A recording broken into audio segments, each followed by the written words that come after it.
Guys, तो आज की वीडियो काफ़ी इंटरेस्टिंग रहने वाली है। आज हम पढ़ेंगे ओरल कॉन्ट्रासेप्टिव पिल्स के बारे में।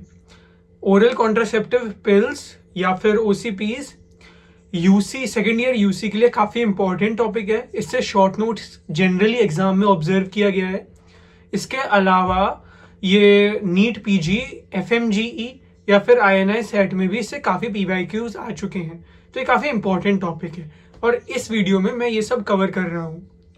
तो शुरू करते हैं। तो सबसे पहले हम ये देखते हैं कि हम ओरल कॉन्ट्रासेप्टिव पिल से समझते क्या हैं, मतलब ये होती क्या है।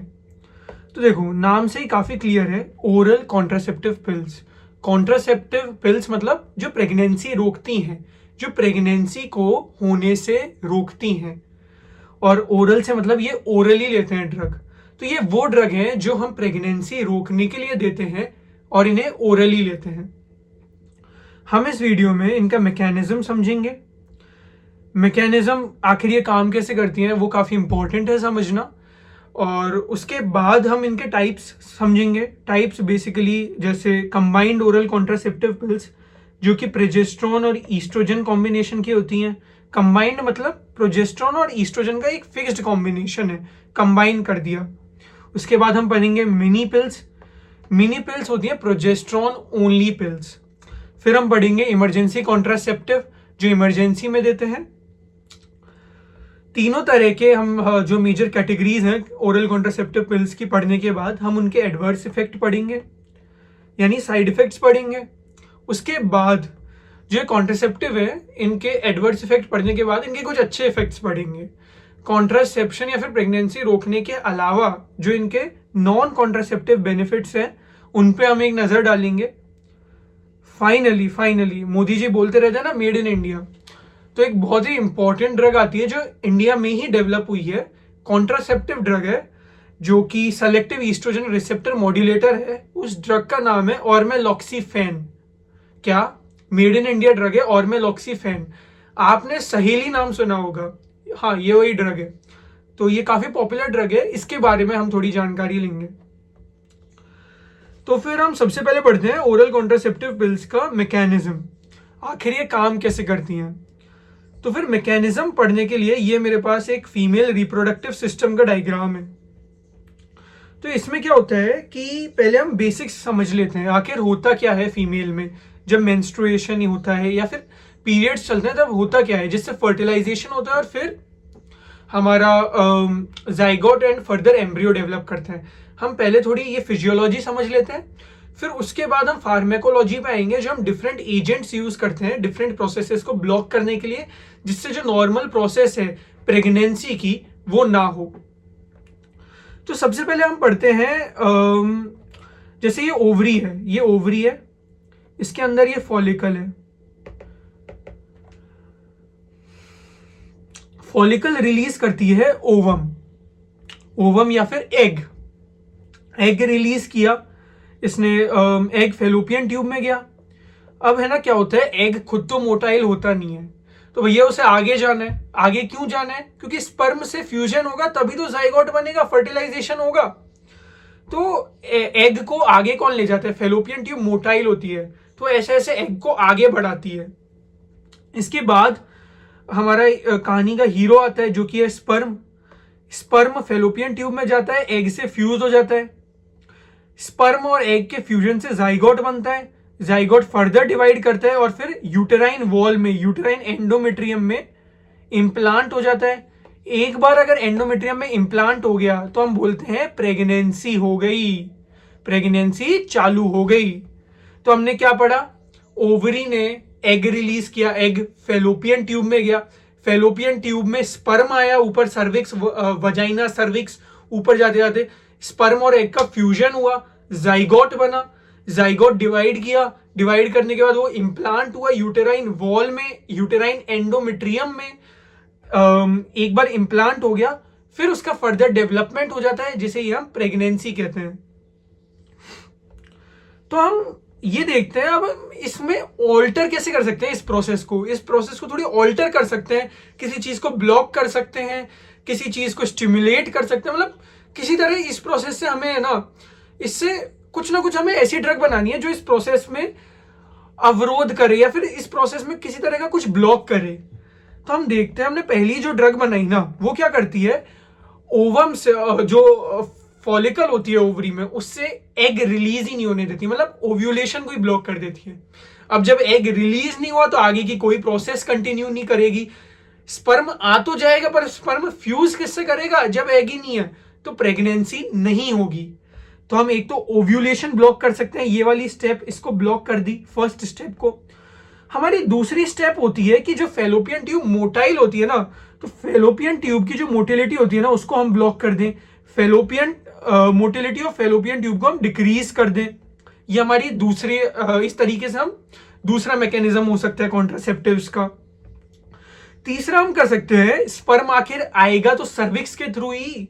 तो सर्विक्स में क्या होती है, म्यूकस होती है, और वो म्यूकस को हम थिक बना दें, उसको हॉस्टाइल बना दे स्पर्म के लिए, तो स्पर्म ऊपर जा ही नहीं पाएगा सर्विक्स के, तो स्पर्म वहीं अटका रह जाएगा और प्रेगनेंसी नहीं होगी। तो ये भी एक मैकेनिज्म हो गया हमारा। इसके बाद ये सब होने के बाद फिर भी अगर एग और स्पर्म का फ्यूजन हो जाए, जाइगोट बन जाए, तो हम क्या कर सकते हैं, हम इम्प्लांटेशन रोक सकते हैं जाइगोट का।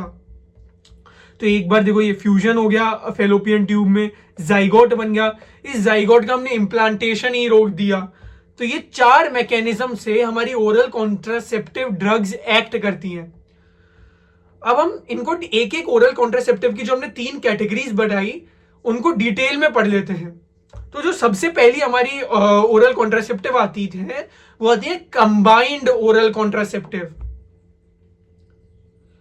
कंबाइंड ओरल कॉन्ट्रासेप्टिव में कंबाइंड का मतलब क्या होता है, इनमें ईस्ट्रोजन और प्रोजेस्ट्रॉन का कॉम्बिनेशन होता है। अब इन्हें पढ़ने से पहले ना बेसिक सी हम फिजियोलॉजी समझ लेते हैं बॉडी की। तो देखो hypothalamus gonadotropin releasing hormone release करेगा, जीएनआरएच, जिसके रेस्पॉन्स में पिट्यूटरी एलएच एफएसएच रिलीज करेगी। फर्दर एलएच और एफएसएच के एक्शन से ओवरी ईस्ट्रोजन रिलीज करेगी।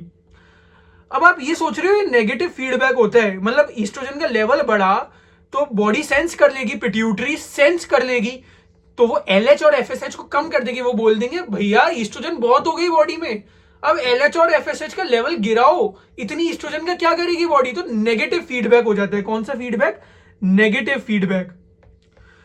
अब जैसा कि मतलब आप सबने पढ़ा ही होगा कि एलएच होता है ना, वो ओव्यूलेशन के लिए चाहिए होता है। क्या क्या क्या, एलएच ओव्यूलेशन के लिए चाहिए होता है।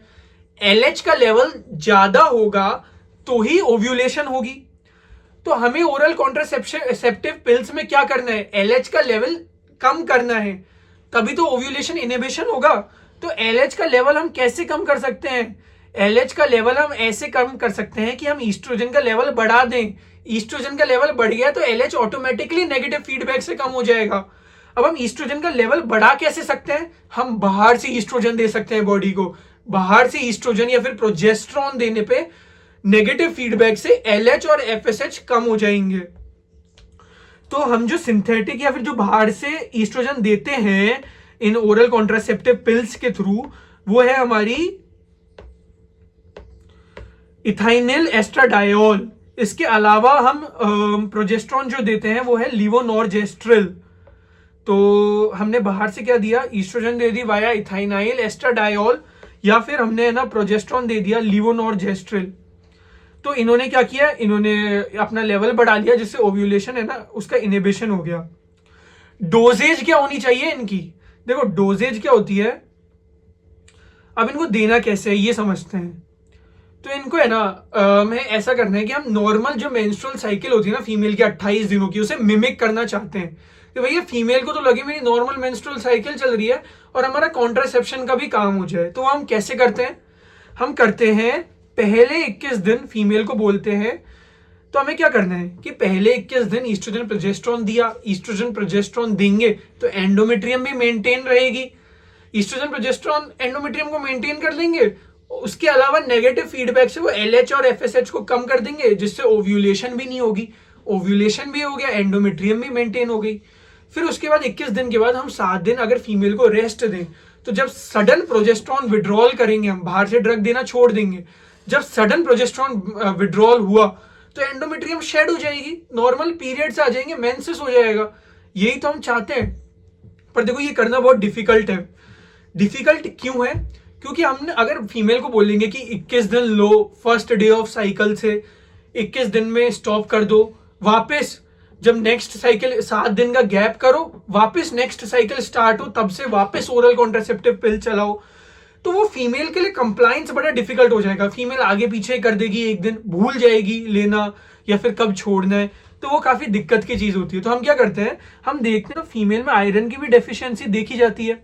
आयरन डेफिशिएंसी अनीमिया बड़ा कॉमन होता है। तो हम बोलते हैं 21 दिन तो हम ईस्ट्रोजन और प्रोजेस्टेरॉन देंगे, बाकी के 7 दिन हम क्या दे देंगे, आयरन की टैबलेट चला देंगे।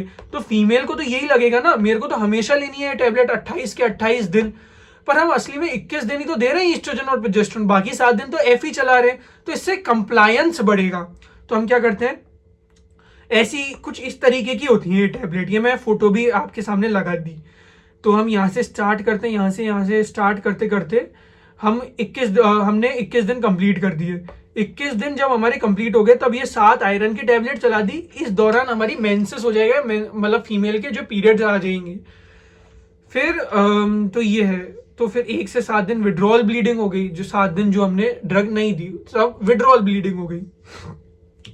अब देखो 2 चीजें होती हैं, एक तो होती है विड्रॉल ब्लीडिंग, एक होती है break through bleeding. Withdrawal bleeding क्या होती है? विड्रॉल ब्लीडिंग तो होती है जब हम 7 दिन छोड़ते हैं ना, फीमेल को ड्रग नहीं देते, ईस्ट्रोजन प्रोजेस्टेरॉन कॉम्बिनेशन नहीं देते, उसकी वजह से एंडोमेट्रियम शेड होती है, उसे कहते हैं withdrawal bleeding. It is normal and desirable. Desirable है, हमने तभी तो ईस्ट्रोजन प्रोजेस्टेरॉन छोड़े कि एंडोमेट्रियम शेड हो जाए। नॉर्मल पीरियड को ही तो मिमिक करना चाह रहे हैं हम। तो happens due to sudden progesterone withdrawal, तो ये होगी विड्रॉल ब्लीडिंग। इसके अलावा ब्रेक थ्रू ब्लीडिंग होती है। ब्रेक थ्रू ब्लीडिंग क्या होती है?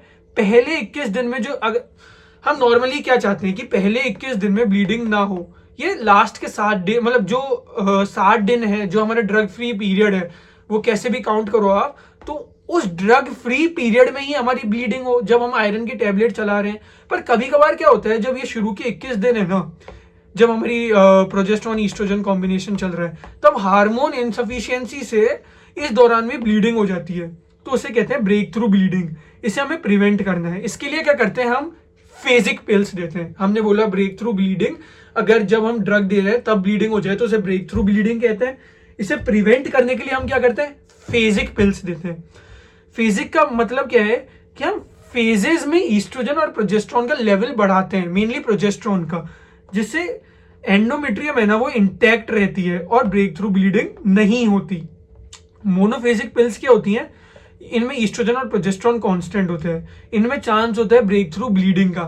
पर जैसे जो बाईफेजिक पिल्स होती हैं, इनमें हम क्या करते हैं, डे 1 to 10 तो प्रोजेस्टेरॉन को कम रखते हैं, डे 11 to 21 प्रोजेस्टेरॉन के डोज बढ़ा देते हैं, जिससे ब्रेक थ्रू ब्लीडिंग के चांसेस कम हो जाते हैं। ट्राईफेजिक पिल्स में 1 से 5 दिन प्रोजेस्टेरॉन कम, 6 से 10 दिन प्रोजेस्टेरॉन बढ़ाया, 11 से 21 दिन प्रोजेस्टेरॉन फुल कर दिया, बहुत बढ़ा दिया, जिससे ब्रेक थ्रू ब्लीडिंग के चांसेस बहुत कम हो जाते हैं, बहुत मिनिमल हो जाते हैं। तो ये हमने पढ़ा ब्रेक थ्रू ब्लीडिंग के बारे में। अब जो अगला टॉपिक आता है वो ये है कि मतलब आपके पास फोन, सपोज आप एक डॉक्टर है और आपके पास फोन आया एक फीमेल का कि डॉक्टर साहब मैं टैबलेट लेना भूल गई, ओरल कॉन्ट्रासेप्टिव पिल लेना भूल गई, अब मैं क्या करूं। उसे टेंशन हो गई। तो अब सपोज उसने एक ही टैबलेट मिस की है, तो एक टैबलेट मिस की है तो आप बोलोगे रिलैक्स करो, कोई बात नहीं, अगले दिन 2 टैबलेट ले लेना। एक टैबलेट मिस कर दी, ट्यूसडे को लेनी थी, ट्यूसडे को नहीं ले पाई, तो हम बोलेंगे अगले दिन वेडनेसडे को 2 टैबलेट ले लेना, ट्यूसडे की भी भरपाई हो जाएगी, जब याद आ जाए तभी सही है ना। पर वो बोली कि मैं ट्यूसडे वेडनेसडे को दोनों दिन टैबलेट भूल गई। तो अब if 2 or more tablets are forgotten then it is a problem. तो हम बोलेंगे कि अब आप 2 दिन भूल गई, तो अब हम बोलेंगे कि जो भी बाकी जैसे 14-15 दिन जितने की भी हो गई, आपने टैबलेट्स ले ली, 28 दिन का एक सेट आता है ना टैबलेट का, तो अगर 14-15 दिन आप भूल गई, 14वें या 15वें दिन भूल गई, तो हम बोलेंगे अब बाकी सारी टैबलेट्स को डिस्कार्ड कर दो, उसे डस्टबिन में फेंक दो। फिर हम बोलेंगे कि अब से अगर सेक्सुअल इंटरकोर्स करो तो बाकी ओरल मतलब बाकी एक्स्ट्रा कॉन्ट्रासेप्टिव मेथड यूज करो। ओरल कॉन्ट्रासेप्टिव नहीं करना, एक्स्ट्रा कॉन्ट्रासेप्टिव, बाकी कोई फिजिकल बैरियर हो सकता है, कुछ भी, वो यूज करो। और जब नई साइकिल स्टार्ट होना, तब start pills from new cycle, हम बोलेंगे नई साइकिल से पिल्स स्टार्ट करो, ठीक है। तो ये हो गया हमारा एक टैबलेट मिस की, अगले दिन ले लो 2 और टैबलेट मिस की, तो discard remaining pills, use extra contraceptive method in this cycle, कोई और कॉन्ट्रासेप्टिव मेथड यूज करो, पिल्स को नेक्स्ट न्यू साइकिल से स्टार्ट करो। अगली जो हमारी पिल्स आती हैं, अब ये हो गया हमारा oral contraceptive pills, combined oral contraceptive pills हमारी खत्म हो गई। इसके बाद हम पढ़ते हैं पॉप पिल्स या फिर मिनी पिल्स। तो पॉप पिल्स या फिर मिनी पिल्स क्या होती है ना, मिनी क्यों कहते हैं, क्योंकि इनमें सिर्फ प्रोजेस्ट्रॉन होता है। अब देखो जो कंबाइंड पिल्स थी उनका कंबाइंड क्यों नाम था, उनमें ईस्ट्रोजन और प्रोजेस्ट्रॉन दोनों था। पॉप पिल्स में क्या होता है, सिर्फ या तो ईस्ट्रोजन, मतलब सिर्फ प्रोजेस्ट्रॉन होता है, इनमें ईस्ट्रोजन नहीं होता। अब देखो ये क्यों देते हैं, क्योंकि ईस्ट्रोजन है ना जितना अच्छा दिखता है ना उतना अच्छा होता नहीं है, इसके साइड इफेक्ट्स काफी होते हैं। साइड इफेक्ट्स जैसे ये लिवर में क्लॉटिंग फैक्टर्स बढ़ाता है, क्या ये लिवर में क्लॉटिंग फैक्टर्स बढ़ाता है। अब अगर लिवर में इसने क्लॉटिंग फैक्टर्स बढ़ा दिए तो वो क्लॉटिंग फैक्टर्स ब्लड वेसल में जमा हो जाएंगे, एक बार वो ब्लड वेसल में जमा हो जाएंगे तो ये थ्रोम्बो एम्बोलिज्म की रिस्क बढ़ा देगा। तो जिन फीमेल में थ्रोम्बो एम्बोलिज्म की रिस्क होती है, जिन्हें इसका डर लगता है, उन्हें हम क्या बोलते हैं, हम उन्हें बोलते हैं कि आप प्रोजेस्ट्रॉन ओनली पिल्स लो, ईस्ट्रोजन मत यूज करो, तुम प्रोजेस्ट्रॉन ओनली पिल या फिर मिनी पिल लो। तो when combined oral contraceptive pills can't be used. इसके अलावा लैक्टेशन में है ना ओसीपी ऑफ चॉइस है हमारी पॉप पिल्स या फिर मिनी पिल्स। इनके अंदर प्रोजेस्ट्रॉन का कौन सा फॉर्म होता है, सिंथेटिक प्रोजेस्ट्रॉन, लीवोनॉर्जेस्ट्रल होता है इनके अंदर। तो ये हो गई हमारी पॉप पिल्स या फिर मिनी पिल्स। अब देखो ये जो अभी तक हमने कॉन्ट्रासेप्टिव पढ़े ना, भले ही वो कंबाइंड ओरल कॉन्ट्रासेप्टिव हो या फिर वो हो पॉप पिल्स या फिर मिनी पिल्स, जो अभी तक हमने उनका यूज पढ़ा ना वो था कि सेक्सुअल इंटरकोर्स से पहले ले लो तुम उन्हें, तब प्रेगनेंसी नहीं होगी। अब आप एक केस समझो, किसी कपल ने सेक्सुअल इंटरकोर्स कर लिया, उसके बाद उन्हें टेंशन हो रही है कि यार प्रेगनेंसी ना हो जाए, उन्हें प्रेग्नेंट नहीं होना फीमेल को, तो फिर वो क्या कर सकते हैं कि वो इमरजेंसी, तो फीमेल इमरजेंसी कॉन्ट्रासेप्टिव ले सकती है। इन्हें पोस्ट कोइटल बोलते हैं क्योंकि ये सेक्सुअल इंटरकोर्स के बाद देते हैं। इन्हें मॉर्निंग आफ्टर पिल भी बोलते हैं। मॉर्निंग आफ्टर पिल बोलने का क्या सेंस है कि रात को मान लो सेक्सुअल इंटरकोर्स किया फिर सो गए, उसके बाद जब सुबह उठे तब टेंशन हुई कि यार प्रेगनेंसी ना हो जाए, अनप्रोटेक्टेड इंटरकोर्स कर लिया, तो इसके लिए अगली मॉर्निंग, जैसे मॉर्निंग आफ्टर पिल कहने का सेंस ये है कि अगली मॉर्निंग आपने वो पिल्स ले ली तो उससे प्रेगनेंसी के चांस नेग्लिजिबल हो जाएंगी या कम हो जाएंगी। तो जो इमरजेंसी कॉन्ट्रासेप्टिव है या जो कोइटस के बाद देते हैं वो मेनली हम 4 टाइप्स के बोलते हैं। तो देखो सबसे पहले होती है हमारी कंबाइंड ओरल कॉन्ट्रासेप्टिव पिल्स। अभी तक हमने इनके प्री कोइटल यूज पढ़े थे, मतलब सेक्सुअल इंटरकोर्स से पहले के यूज पढ़े थे शुरुआती पार्ट ऑफ द वीडियो में। अब हम पढ़ रहे हैं इनके सेक्सुअल इंटरकोर्स के बाद के यूज। तो कंबाइंड ओरल कॉन्ट्रासेप्टिव पिल्स अगर आपको देनी है तो एज एन इमरजेंसी कॉन्ट्रासेप्टिव तो 2 टैबलेट दे दो स्टार्ट में, 2 टैबलेट दे दो 12 घंटे बाद। मतलब फीमेल आई आपके पास, आपने उसे 2 टैबलेट पकड़ा दी कंबाइंड ओरल कॉन्ट्रासेप्टिव पिल्स की और बोला 2 टैबलेट तुम ले लेना 12 घंटे बाद, तो इससे क्या हो जाएगी, प्रेगनेंसी प्रिवेंट हो जाएगी। बेसिकली इनका मोड ऑफ एक्शन क्या है, ये इम्प्लांटेशन को रोक देती हैं। जाइगोट बन गया, फर्टिलाइजेशन हो गया, वो डिवाइड किया, वो उस पर एंडोमेट्रियम में इम्प्लांट नहीं होने देंगी, है ना। उसके अलावा आती है हमारे पास प्रोजेस्ट्रॉन ओनली पिल, मिनी पिल भी दे सकते हैं। इनमें क्या करते हैं, एक टैबलेट आपके पास अगर कोई फीमेल आई तो उसे एक टैबलेट स्टार्टिंग में दे दो 0.75 मिलीग्राम की, एक टैबलेट दे दो 12 घंटे बाद 0.75 मिलीग्राम की, या फिर 1.5 मिलीग्राम, 0.75 1.5 होता है कॉम्बिनेशन में, तो एक 1.5 मिलीग्राम वाली पिल पकड़ा दो, उसे लेके भी एज एन इमरजेंसी कॉन्ट्रासेप्टिव हम यूज कर सकते हैं। अगली पिल काफी इंटरेस्टिंग है, मिफेप्रिस्टोन। मिफेप्रिस्टोन क्या होता है, mifepristone selective progesterone receptor modulator होता है। ये है ना एंटागोनिस्ट होता है प्रोजेस्ट्रॉन का एंडोमेट्रियम में, तो हम इसे भी है ना यूज कर सकते हैं एज एन इमरजेंसी कॉन्ट्रासेप्टिव पिल।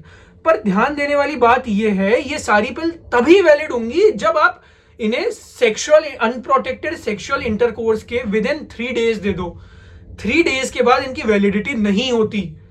तो आप सपोज कीजिए आपके पास कोई कपल आया, उसने उनको अनप्रोटेक्टेड सेक्सुअल इंटरकोर्स के 4 दिन हो गए, अब उन्हें टेंशन हो रही है, तो अब आपके पास बस एक ही चॉइस बचती है जो कि है यूलिप्रिस्टाल। यूलिप्रिस्टाल भी सेलेक्टिव प्रोजेस्टेरोन रिसेप्टर मॉड्यूलेटर है, पर इसकी वैलिडिटी होती है 5 दिनों तक, यानी लगभग 120 आवर्स आफ्टर कोइटस हम इन्हें दे सकते हैं। इनकी डोजेज क्या होती है, 30 मिलीग्राम वंस की एक टैबलेट दे दो, और ये भी as an emergency contraceptive act कर सकती हैं। इसके बाद हम पढ़ते हैं, अभी तक हमने क्या पढ़ा, हमने पढ़ा कॉन्ट्रासेप्टिव्स, ओरल कॉन्ट्रासेप्टिव्स, वो कैसे प्रेगनेंसी नहीं होने देते। पर जो भी ओरल कॉन्ट्रासेप्टिव है ना, दे कम एट अ कॉस्ट। इनके साइड इफेक्ट होते हैं, एडवर्स इफेक्ट इनके होते हैं, जिनकी जानकारी आपको एज ए स्टूडेंट होनी चाहिए, एज ए मेडिकल प्रैक्टिशनर भी। तो हम इनके बेसिकली मेनली 3 तरह के साइड इफेक्ट पढ़ते हैं, माइल्ड, मॉडरेट, सिवियर। तो माइल्ड साइड इफेक्ट क्या होते हैं, पहले माइल्ड साइड इफेक्ट देख लेते हैं। माइल्ड साइड इफेक्ट मतलब नॉर्मल, ये साइड इफेक्ट देखे ही जाते हैं, अक्सर देखे जाते हैं। और अगर ये साइड इफेक्ट आ रहे हैं तो ऐसा नहीं है कि ड्रग को छोड़ने की जरूरत है, नॉर्मल है, ये साइड इफेक्ट जनरली आते ही हैं। तो इसका निमोनिक भी वही हो गया, नॉर्मल।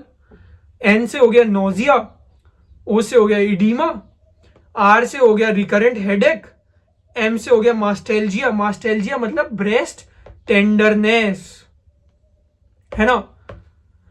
इसके अलावा एबनॉर्मल ब्लीडिंग हो गई, और ए से एबनॉर्मल ब्लीडिंग हो गई, और एल से हो गई लॉस ऑफ विड्रॉल ब्लीडिंग। एक बार जब ये रोक भी दी तब भी ब्लीडिंग नहीं हुई, तो उसे बोलते हैं लॉस ऑफ विड्रॉल ब्लीडिंग, है ना। उसके बाद हम पढ़ते हैं moderate side effect. Moderate side effect क्या होंगे कि ये डिपेंड करता है, अब फीमेल को ये चलता है तो हम दे सकते हैं, पर फीमेल बहुत वेट कॉन्शियस है, एक्ने कॉन्शियस है, अपीयरेंस कॉन्शियस है, तो वो रोक भी सकती है इन्हें देना। तो मॉडरेट साइड इफेक्ट में आ गया एक्ने और वेट गेन। इसके बाद हम पढ़ते हैं severe side effect. Severe side effect में हमारे पास कोई चॉइस नहीं बचती, हमें या तो मेथड ऑफ कॉन्ट्रासेप्शन चेंज करना पड़ता है, दूसरे कोई किसी मैकेनिज्म की दवाई लेंगे, या फिर ऑल टुगेदर इन्हें स्टॉप करना होता है। तो सीवियर साइड इफेक्ट हम किसे कहेंगे, थ्रोम्बोएम्बोलिज्म हो गया भैया। थ्रोम्बोएम्बोलिज्म बहुत ही सीरियस साइड इफेक्ट है, वेन्स का ऑक्लूजन हो जाएगा, है ना।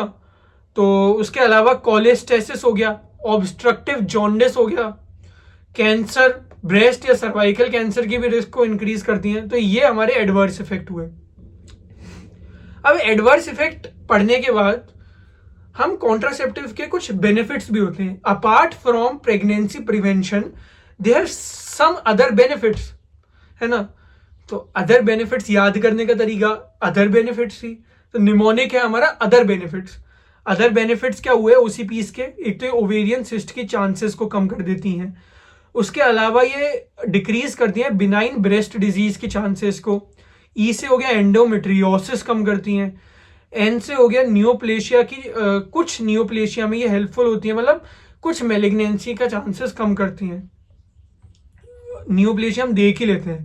देखो जिन कैंसर की रिस्क बढ़ाती है ना ओरल कॉन्ट्रासेप्टिव पिल्स, वो होते हैं सर्वाइकल कैंसर और ब्रेस्ट कैंसर। और जिन कैंसर की रिस्क कम करती हैं वो होते हैं endometrial cancer, ovarian cancer. Cervical और ब्रेस्ट कैंसर की रिस्क बढ़ाई, एंडोमेट्रियल और ओवेरियन कैंसर की रिस्क कम कर दी। उसके अलावा ई से हो गया एक्टोपिक प्रेगनेंसी के चांसेस कम करती हैं। Pregnancy happens at desirable location. Desirable मतलब प्रेगनेंसी यूट्रस में ही होती है, बाकी एक्टोपिक प्रेगनेंसी के चांसेस कम कर देती हैं, फाइब्रॉइड के चांसेस कम कर देती हैं, I for iron deficiency anaemia के चांसेस कम कर देती है। हमने पढ़ा था ना कंबाइंड ओरल कॉन्ट्रासेप्टिव में कि हम 7 दिन आयरन की पिल देते हैं, तो आयरन डेफिशिएंसी अनीमिया जो कि इंडिया में काफी प्रेवलेंट है, उसके चांसेस भी ओरल कॉन्ट्रासेप्टिव पिल्स कम कर देती हैं। उसके अलावा प्री मेंस्ट्रुअल टेंशन सिंड्रोम को भी कम कर देती हैं, और ऑस्टियोपोरोसिस की भी चांसेस को कम कर देती हैं। ऑस्टियोपोरोसिस किस वजह से होता है, ईस्ट्रोजन की कमी की वजह से। ईस्ट्रोजन हम बाहर से दे रहे हैं तो ईस्ट्रोजन की कमी तो नहीं होगी, तो ऑस्टियोपोरोसिस के चांसेस भी कम हो गई। अब देखो हमारे इस चैप्टर में लास्ट टॉपिक बचता है, लास्ट टॉपिक, और ये काफी इंपॉर्टेंट टॉपिक है। हम पढ़ेंगे ऑर्मेलॉक्सीफेन के बारे में। ऑर्मेलॉक्सीफेन इंडिया में डेवलप ड्रग है, मेड इन इंडिया ड्रग है। कहाँ पे डेवलप हुई है इंडिया में, central drug research institute Lucknow में। ये क्या, इसे centchroman, central drug research institute से सेंट क्रोमैन या फिर सहेली नाम से ये मार्केट में अवेलेबल है ना। तो ये है ईस्ट्रोजन रिसेप्टर एंटागोनिस्ट इन एंडोमेट्रियम। अब ईस्ट्रोजन रिसेप्टर एंटागोनिस्ट है एंडोमेट्रियम में, तो ये कॉन्ट्रासेप्टिव की तरह एक्ट करेगी, प्रेगनेंसी नहीं होने देगी। तो ये काफ़ी अच्छी कॉन्ट्रासेप्टिव है, पर इसकी फेलियर रेट्स बहुत हाई है। तो इसके एडवांटेज और डिसएडवांटेज पढ़ देते हैं। एडवांटेज क्या है, ये नॉन स्टेरॉइडल है। नॉन स्टेरॉइडल है तो इसके साइड इफेक्ट्स मिनिमम होंगे। नॉन स्टेरॉइडल होने की वजह से जो भी स्टेरॉइड्स के साइड इफेक्ट होते हैं वो इसमें मिनिमल होंगे। उसके अलावा जो हमारी सारी कॉन्ट्रासेप्टिव होती ना अभी तक जो हमने पढ़ी, वो थी डेली लेना पड़ता था। तो वो क्या है, एक तो कॉस्ट इफेक्टिव भी नहीं है उसके, तो ये वीकली है, वीक में एक बार याद रहेगा, कंप्लायंस बढ़ जाएगा। डिसएडवांटेज यही है, हाई फेलियर रेट्स है, ग्रेटर देन 5% फेलियर रेट्स हैं। इतने हाई फेलियर रेट्स के लिए की वजह से इन्हें फॉरेन में इतना प्रेफर नहीं करते, पर इंडिया में काफ़ी प्रेवलेंट है। तो ये हमारा टॉपिक कंप्लीट हुआ ओरल कॉन्ट्रासेप्टिव पिल्स का। मैंने इसमें जितने भी सब टॉपिक्स थे सारी ओरल कॉन्ट्रासेप्टिव ड्रग्स के बारे में बताया, मैकेनिज्म ऑफ एक्शन बताया, और जो भी एमसीक्यूज या फिर शॉर्ट नोट के हिसाब से पॉइंट्स थे उन सबको मैंने कवर कर दिया। तो गुड बाय, दैट्स इट।